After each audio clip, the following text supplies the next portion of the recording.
শনিবার মানেই শুধু একটি দিন নয়, এ দিনটি সেই যোগ, সেই সময় যখন কর্মফলের বিচারক, ন্যায়ের প্রতীক এবং সহিষ্ণুতার দেবতা শ্রী শ্রী ভগবান শনি মহারাজ তথা শনিদেবের পৃথিবীতে ভ্রমণ করেন।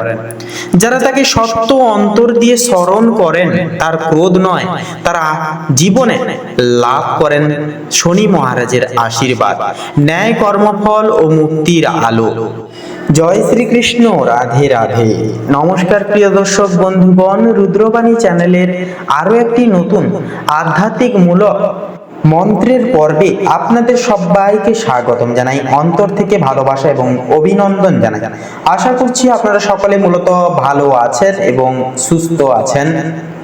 আজ শনিবার, আজকের এই তিথিতে আমরা সকল সনাতনী ভাই বোনেরা শ্রবণ করব এক বিশেষ শনি মহারাজের মন্ত্র, যে মন্ত্র দারিদ্র নাশকারী, গ্রহদোষ নিষ্কাশনকারী এবং সংসারের দুরবস্থা দূর তথা বিধ্বংসীকারী এক বিশেষ চমৎকার প্রবণ মন্ত্র।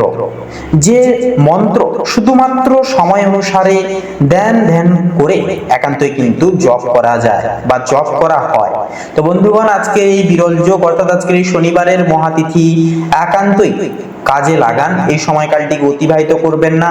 সংসারের অশান্তি, সমস্যা এবং সন্তানের মঙ্গল কামনার্থে, সংসারের দারিদ্রতা দূর করবার্থে, জীবনের চলার পথে গ্রহদোষ নিষ্কাশন করবার্থে একান্তই আসুন আমার সঙ্গে আজকের এই তিথিতে মাত্র 10টা মিনিট সময় বার করে শ্রবণ করুন শনি মহারাজের বিশেষ চমৎকারবান মন্ত্র। এই মন্ত্র অতিরিক্ত সাধারণ একটি মন্ত্র একান্তই মনে হলেও এই মন্ত্রের বিশেষ যে প্রভাব একান্তই কিন্তু অপরিহার্য এবং অপরিসীম ক্ষমতা আছে। এই মন্ত্র একান্তই আপনাদের জীবনে কিন্তু আলো আনবে।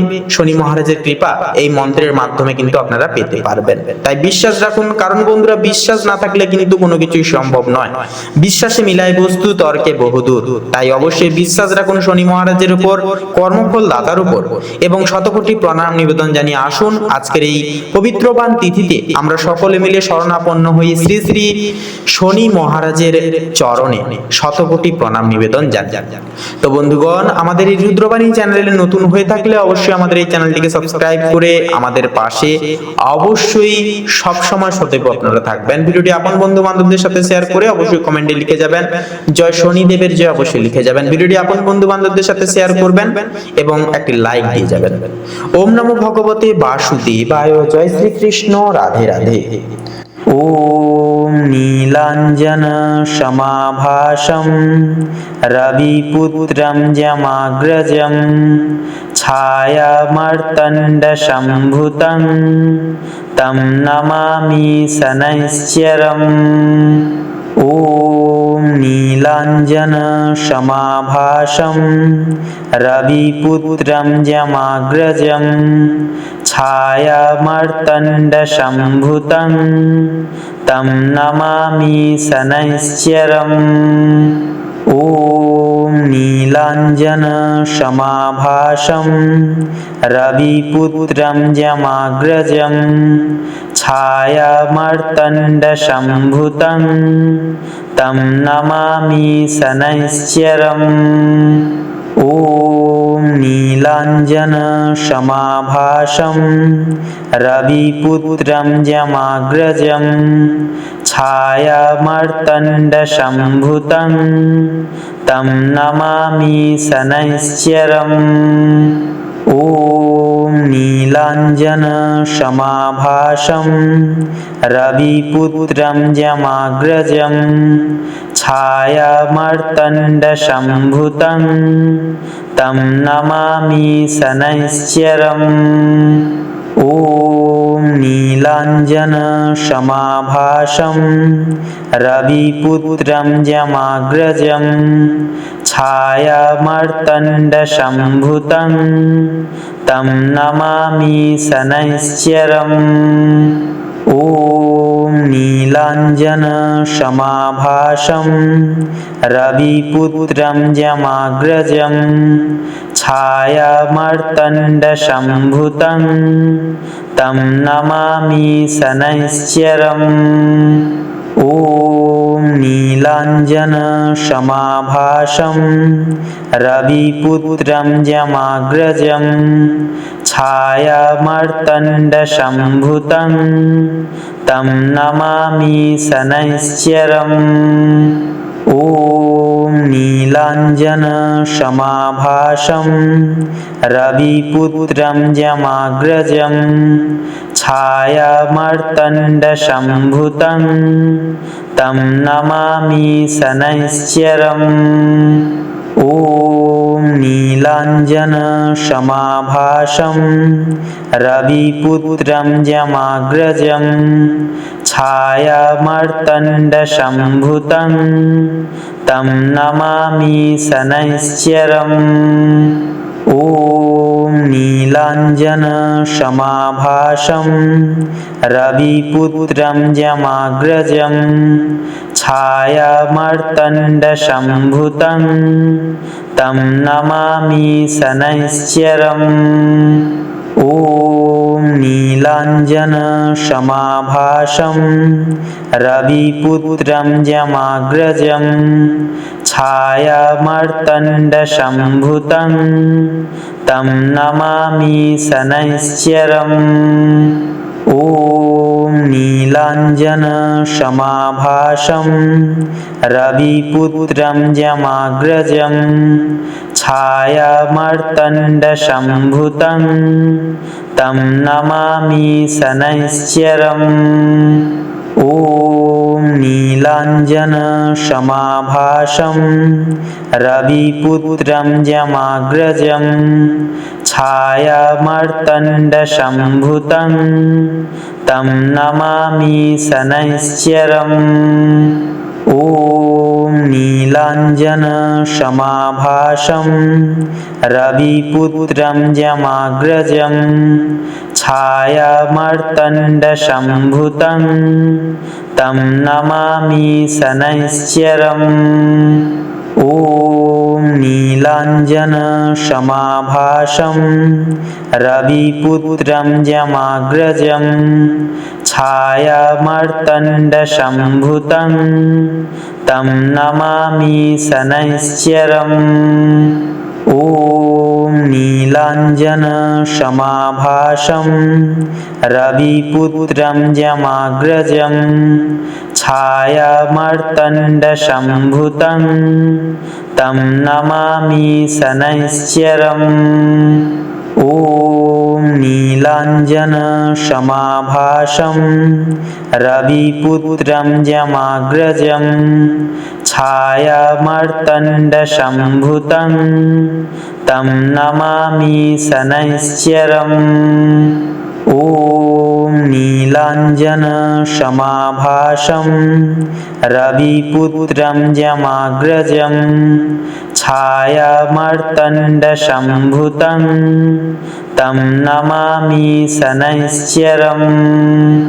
ॐ नीलाञ्जनशमाभासं रविपुत्रं यमाग्रजं छायामार्तण्डसम्भूतं तं नमामि शनैश्चरम्।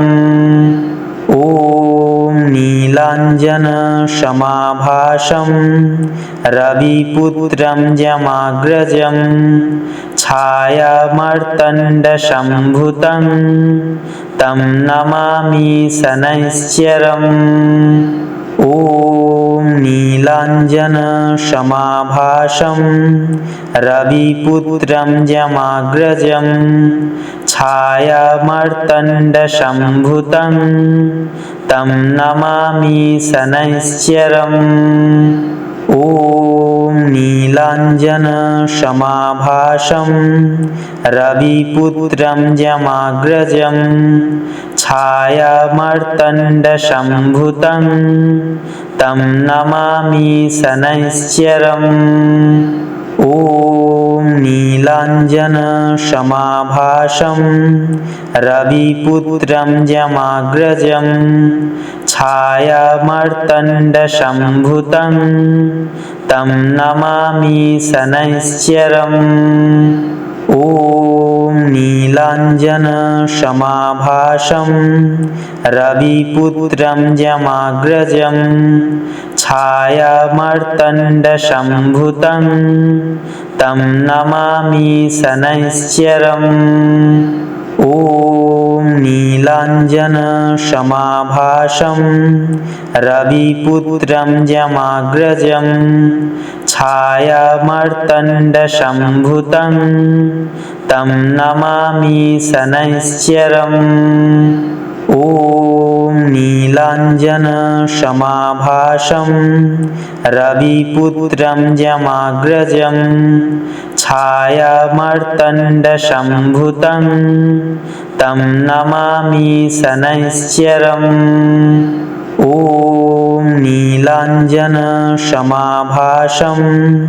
रविपुत्रं यमाग्रजं छायामार्तण्डसम्भूतं तं नमामि शनैश्चरम्। ॐ नीलाञ्जनसमाभासं रविपुत्रं यमाग्रजं छायामार्तण्डसम्भूतं तं नमामि शनैश्चरम्। ॐ नीलाञ्जनसमाभासं रविपुत्रं यमाग्रजं छायामार्तण्डसम्भूतं तं नमामि शनैश्चरम्। ॐ नीलाञ्जनसमाभासं रविपुत्रं यमाग्रजं छायामार्तण्डसम्भूतं तं नमामि शनैश्चरम्। ॐ नीलाञ्जनसमाभासं रविपुत्रं यमाग्रजं छायामार्तण्डसम्भूतं तं नमामि शनैश्चरम्।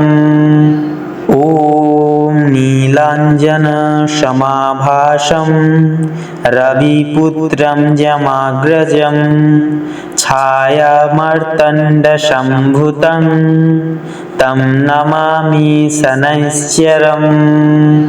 ॐ नीलाञ्जनसमाभासं रविपुत्रं यमाग्रजं छायामार्तण्डसम्भूतं तं नमामि शनैश्चरम्। ॐ नीलाञ्जनसमाभासं रविपुत्रं यमाग्रजं छायामार्तण्डसम्भूतं तं नमामि शनैश्चरम्। ॐ नीलाञ्जनसमाभासं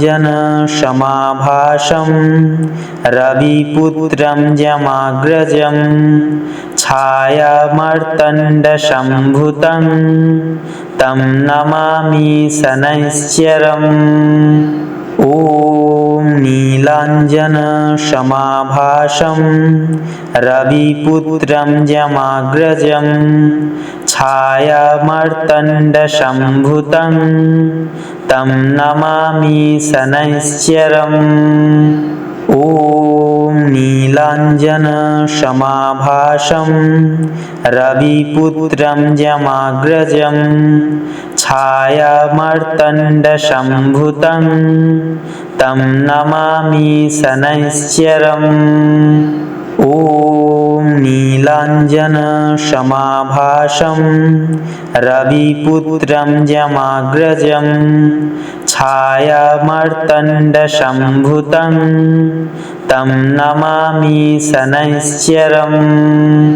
ॐ नीलाञ्जनसमाभासं रविपुत्रं यमाग्रजं छायामार्तण्डसम्भूतं तं नमामि शनैश्चरम्।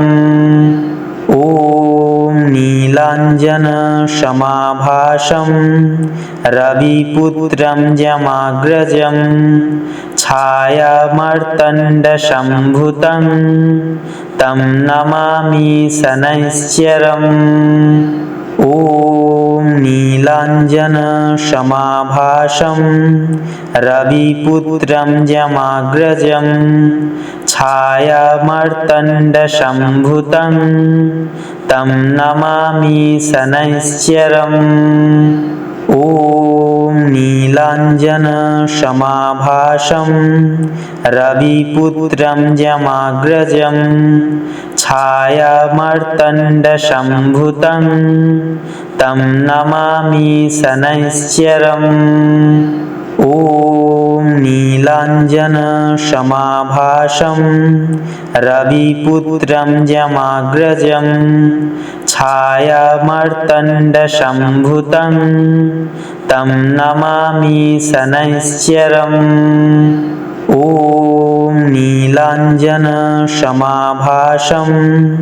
रविपुत्रं यमाग्रजं छायामार्तण्डसम्भूतं तं नमामि शनैश्चरम्।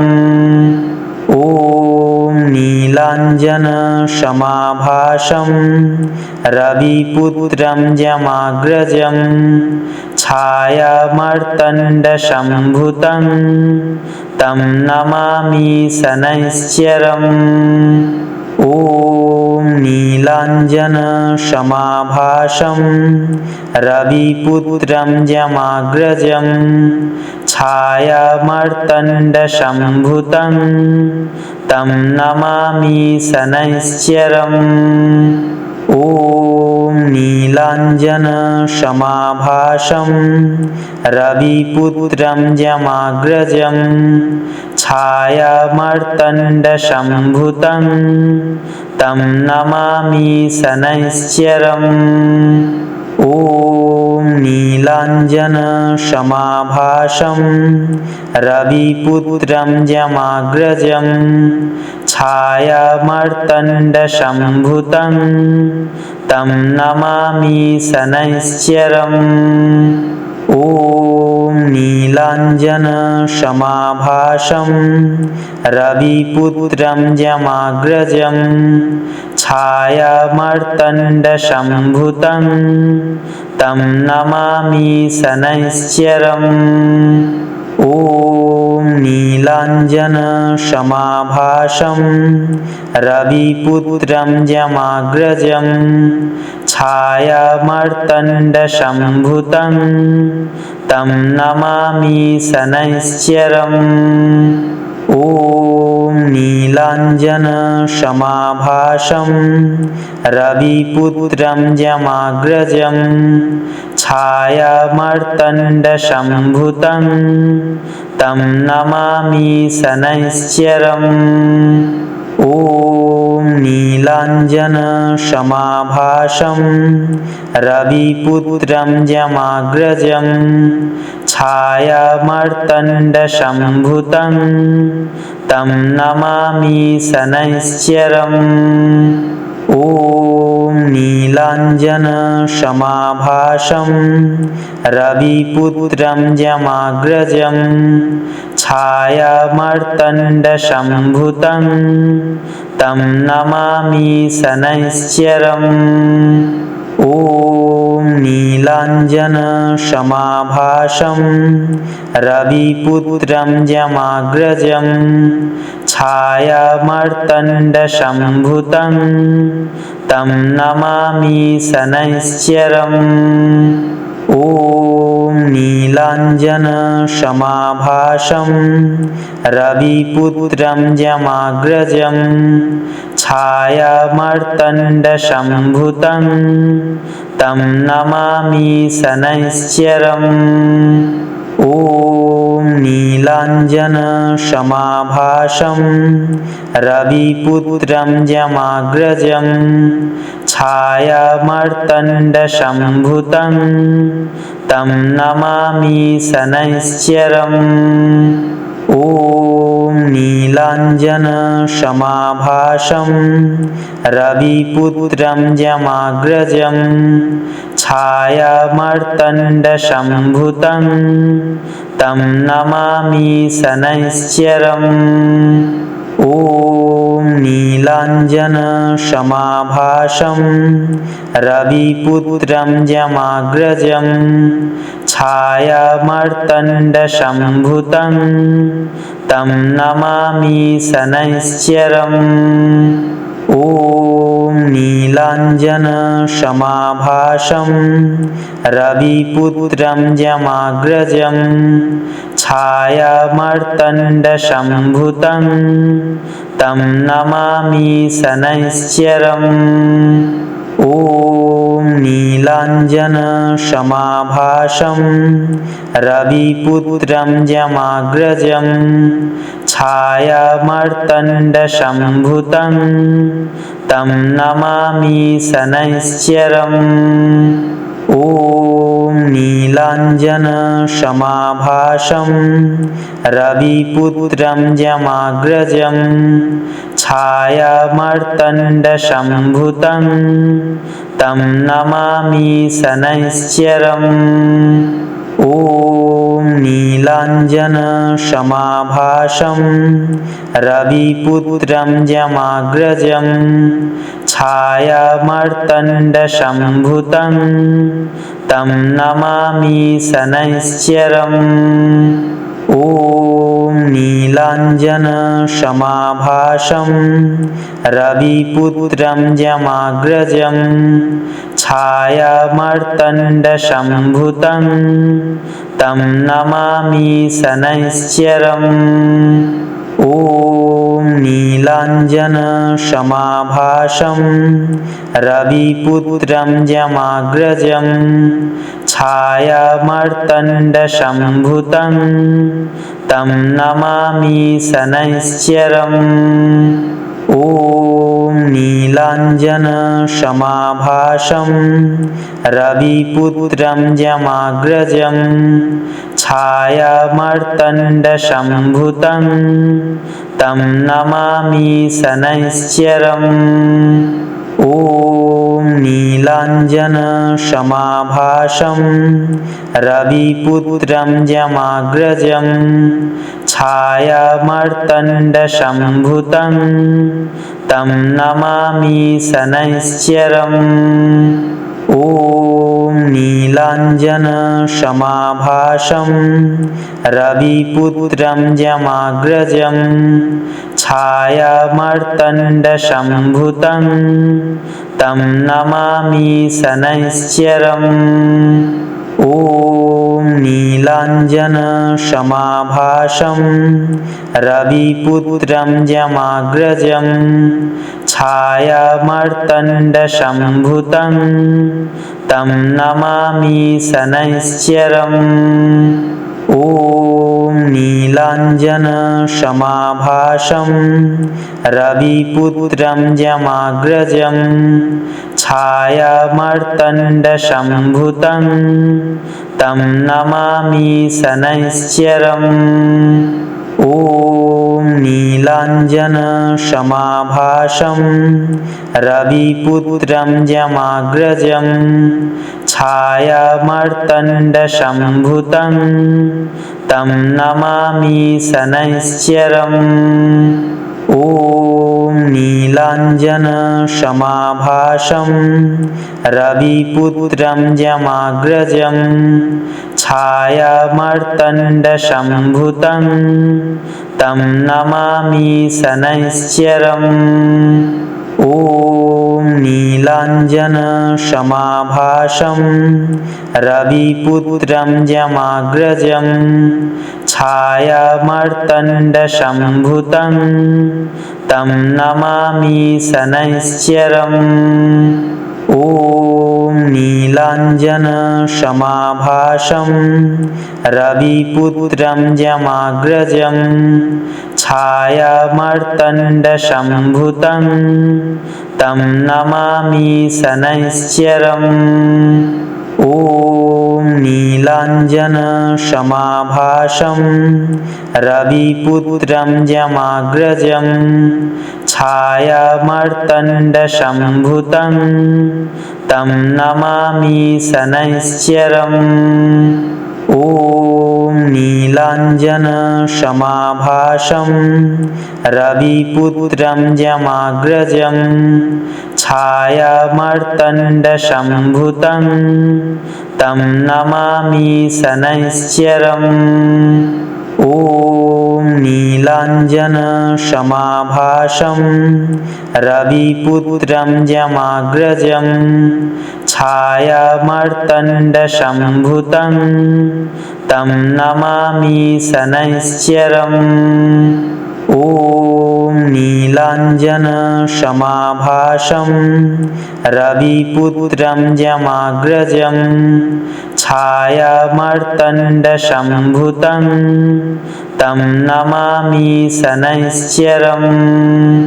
ॐ नीलाञ्जनसमाभासं रविपुत्रं यमाग्रजं छायामार्तण्डसम्भूतं तं नमामि शनैश्चरम्। ॐ नीलाञ्जनसमाभासं रविपुत्रं यमाग्रजं छायामार्तण्डसम्भूतं तं नमामि शनैश्चरम्। ॐ नीलाञ्जनसमाभासं रविपुत्रं यमाग्रजं छायामार्तण्डसम्भूतं तं नमामि शनैश्चरम्। ॐ नीलाञ्जनसमाभासं रविपुत्रं यमाग्रजं छायामार्तण्डसम्भूतं तं नमामि शनैश्चरम्। ॐ नीलाञ्जनसमाभासं रविपुत्रं यमाग्रजं छायामार्तण्डसम्भूतं तं नमामि शनैश्चरम्। ॐ नीलाञ्जनसमाभासं रविपुत्रं यमाग्रजं छायामार्तण्डसम्भूतं तं नमामि शनैश्चरम्। ॐ नीलाञ्जनसमाभासं रविपुत्रं यमाग्रजं छायामार्तण्डसम्भूतं तं नमामि शनैश्चरम्। ॐ नीलाञ्जनसमाभासं